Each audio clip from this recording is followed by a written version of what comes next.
you'll meet artists that basically say that, you know, their creativity comes from their suffering, and there's something to be said for that, in the sense that you can pull from there. You can create beauty from sadness. You can pull from those darker places inside yourself, and sometimes really amazing, beautiful things come out of that. You know, a lot of artists do pull from there, and a lot of well-known artists, as well as a lot of underdogs.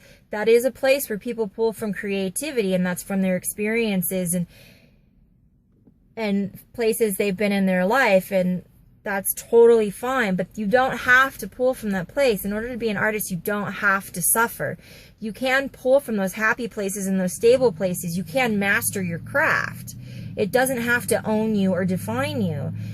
But you'll see it a lot with artists and artistic people that have kind of that eclectic way of thinking, where when things get dull, they have to almost create drama or create situations in order to get all of that stuff up, in order to be able to create these masterpieces and put them out there.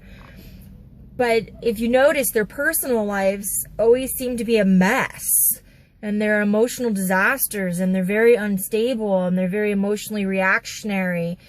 And I don't necessarily, you know, I've heard artists say that, like, I'm no good when I'm happy. I'm much better when things are upset, because that's where my great stuff comes out. And I've found, as an artist, if you master your craft, you can pull it at any point in time when you want, and you can shut it off and you can turn it on when you want.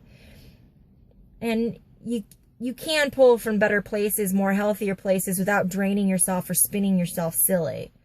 If you can find your center in yourself and you can ground yourself, you can pull from any part of yourself and any part of your experiences, including your joys and your happiness, and make just as amazing art that speaks in volumes.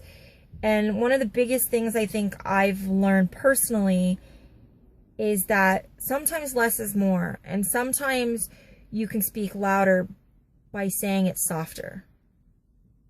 You don't have to scream it. Sometimes you can just calmly say it through your art or through your expression, and sometimes you can do it as an undertone and as a ripple, and it speaks in volumes, because it sneaks up underneath people's skin, and it creeps in, and it seduces its way in, and then it latches on.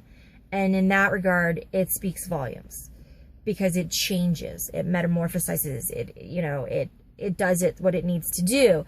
And sometimes you don't have to stomp your feet, you don't have to scream, you don't have to be in pain in order to be heard or to get your message across. And I think that's a total misconception about being an artist.